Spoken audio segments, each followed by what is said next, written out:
black people in Cincinnati just jumped a white man, stomping him, kicking him, obviously punching him. And then you got black people acting a damn fool in downtown Cincinnati. Yeah, I said it. Damn. Since 1962, the city of Cincinnati has hosted the Cincinnati Music Festival. It typically goes down for 3 days, typically Friday, Saturday, and Sunday in every varying weekend. And again, it started off in 1962, but originally as the Ohio Valley Jazz Festival. But of course, the demographics of Cincinnati has changed tremendously during that time period, with more of an African-American dominating base, so it changed from jazz to celebrating R&B, soul, funk, and hip-hop.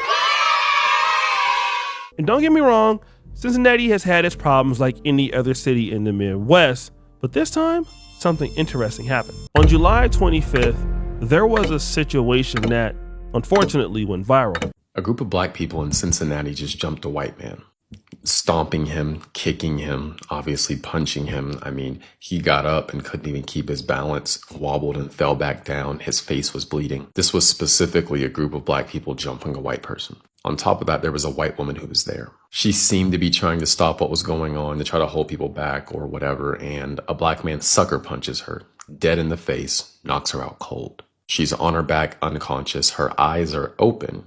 Obviously, she's not moving, and there's blood running out the side of her mouth. It's likely the legacy media is not going to cover this, especially a lot of the mainstream media on the left.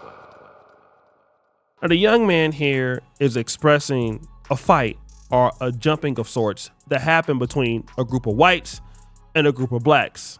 What happened with the whites is that they were much older than the blacks they were fighting. And of course, I can't show you the entire footage because of YouTube's community guidelines, but he is correct.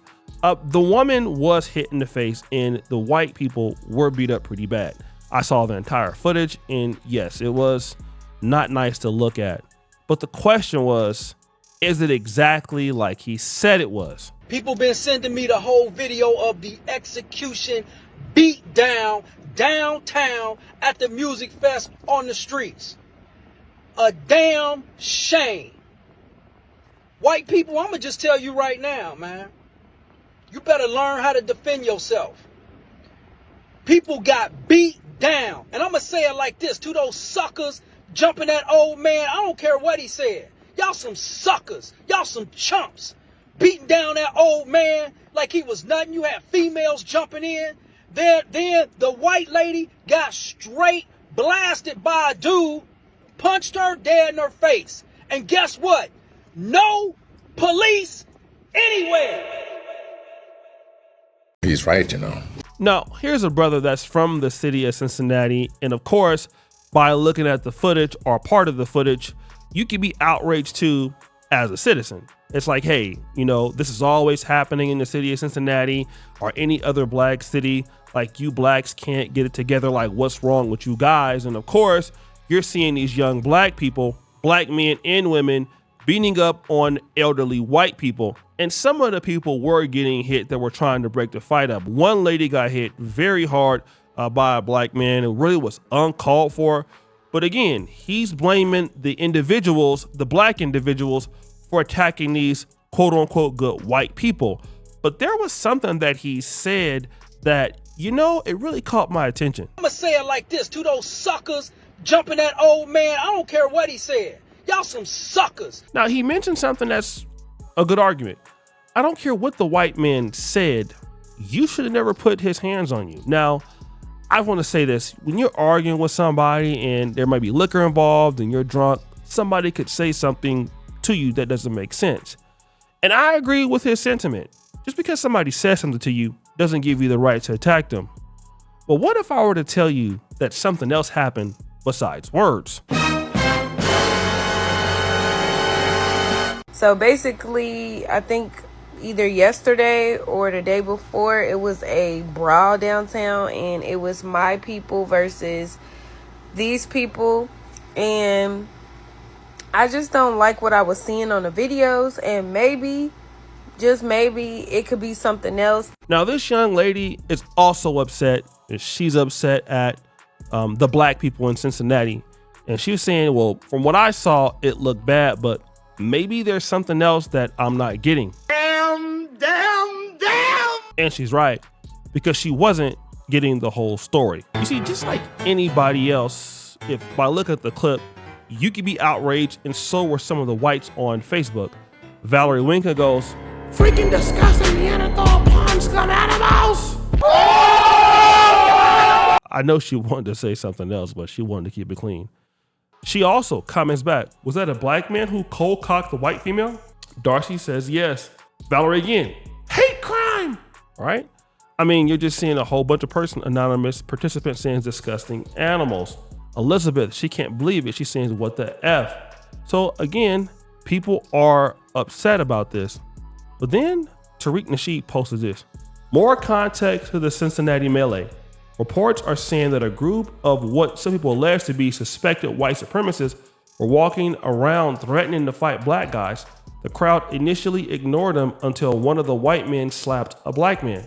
Now, initially, if you can see in just this 2-second clip here, you can see there's a white guy and there's a young black dude that he's somehow trying to get into a fight with. And he's already outnumbered, but the white guy keeps coming forth, right? It appears that after a certain while, they're willing to let him go. They're willing to forget about it. They're actually trying to show him some grace until the white guy hits him in the mouth, right? Now, once he hits him in the mouth, 45 seconds later, yeah, at that point, it's nothing but absolute ass whooping.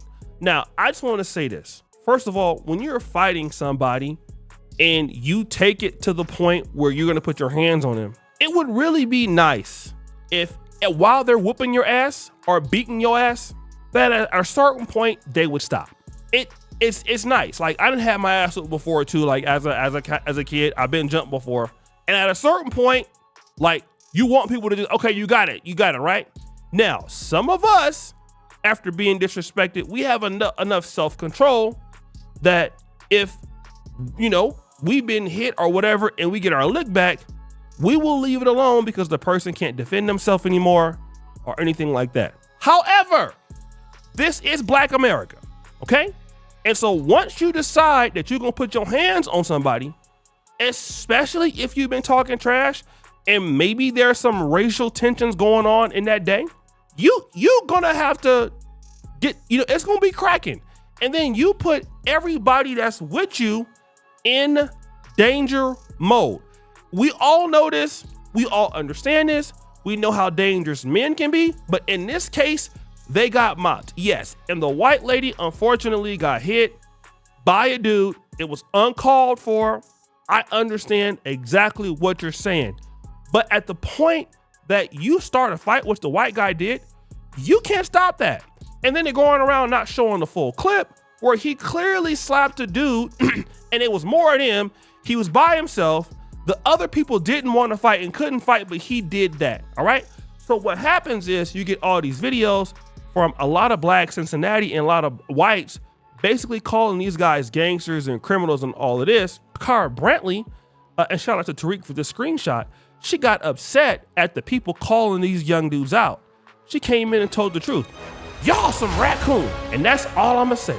Y'all about to piss me the F off. I'm about to log out. Those white men walked up talking about how they were gonna fight black guys for 30 minutes. Everybody ignored them. They decided to target Goonie. I guess he like a wink leak. It was broken. Now, this must be Goonie. Now, Goonie is much smaller than this white man, right? Okay. So up those same men y'all crying for then decide to start kicking. Yes, and the white guy indeed was kicking. People's cars again being racial, so another fight breaks out. It gets broken up. Then they decide to run after Goonie again in the street and proceed to jump him, those women included. That's when all hell broke loose. They started it multiple times, and MNFers tried to spare them. S to F up, y'all. Feel bad for everybody, but y'all own, and it's sick as F for real. Brother Warth Mahid says, thank you. She gonna say, Warth, it's pissing me off real bad. A black man get attacked, and somehow MNFers still in the wrong. They slave mentality got them in a chokehold bad. He's right, you know. Jacquees says, I said when I saw a white dude slap dude in the red first, the story was written after that. Exactly. When you decide you're gonna put your hands on somebody, they gonna send your ass to ass open university and much worse. You lucky you left with your life, all right? Takara goes, Jackie, they let it go after though. Him and his good old pal started kicking people cars, trying to start more ish, shaking my head. Now, again, the whites were still trying to put the narrative from what I saw. A white couple was assaulted by a group of black teenagers at the Cincinnati Music Festival on Saturday night. Such incidents reflect ongoing challenges with violence in certain communities, which some attribute to cultural differences. It's unfortunate that these events occur so often in Cincinnati. Yeah, it is unfortunate that violence in certain communities, like in the white communities, like when y'all be out there drunk, like hitting on people for no reason, yes, it attributes to cultural differences when you out there drunk and bothering people.